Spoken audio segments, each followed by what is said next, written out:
Subscribe to our YouTube channel and press the bell icon to get the latest updates.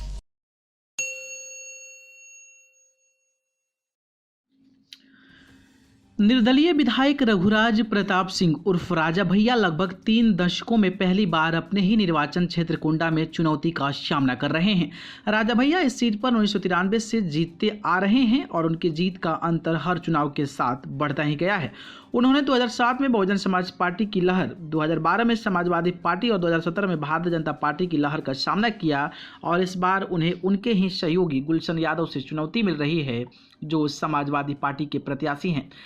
एक party जो उन्होंने 2 साल पहले बनाई थी, राजा भैया, जिन्होंने 2005 में मुलायम सिंह सरकार में मंत्री के रूप में कार्य किया था। हालांकि बाद में उन्होंने समाजवादी पार्टी के साथ अपना नाता तोड़ लिया जब सपा ने 2019 में बसपा के साथ चुनावी समझौता किया था। हाल ही में प्रतापगढ़ में जब राजा भैया के साथ गठबंधन की संभावना के बारे में सवाल किया गया तो अखिलेश ने कहा कि कौन है राजा भैया। सपा ने अब कुंडा के नगर पंचायत के पूर्व अध्यक्ष गुलशन यादव को मैदान में उतार दिया है, जो पहले राजा भैया के सहयोगी थे। गुलशन यादव ने अब राजा भैया के खिलाफ जोरदार अभियान छेड़ दिया है। हालांकि राजा भैया ने गुलशन यादव पर टिप्पणी करने से इनकार कर दिया है।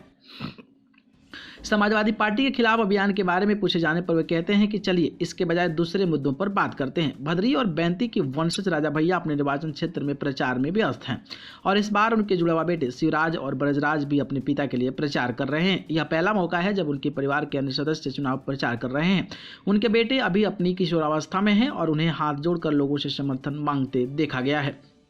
दिलचस्प बात यह है कि कुंडा में ओबीसी और दलितों का भारी बहुमत है, ठाकुरों का नहीं है, जैसा कि कई लोग मानते हैं। राजा भैया को मजबूत हिंदू झुकाव वाले ठाकुर आइकन के रूप में देखा जाता है।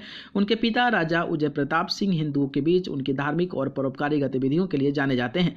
राजा भैया ने रामलला के दर्शन के बाद अयोध्या से अपने चुनाव अभियान की शुरुआत की थी। राजा भैया की पार्टी जनसत्ता दल जाति आधारित आरक्षण का विरोध करती है। राजा भैया के समर्थक मानते हैं कि गुलशन यादव जिस तरह का प्रचार कर रहे हैं उससे चुनावी माहौल बिगड़ रहा है, लेकिन इस बात पर भी जोर दिया गया कि इससे नतीजे पर कोई भी असर नहीं पड़ेगा।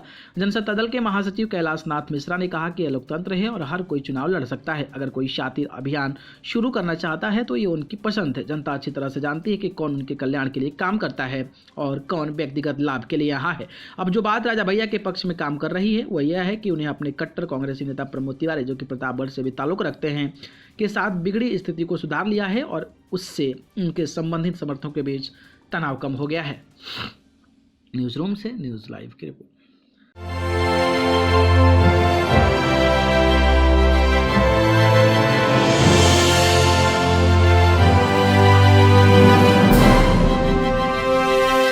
Subscribe to our YouTube channel and press the bell icon to get the latest updates.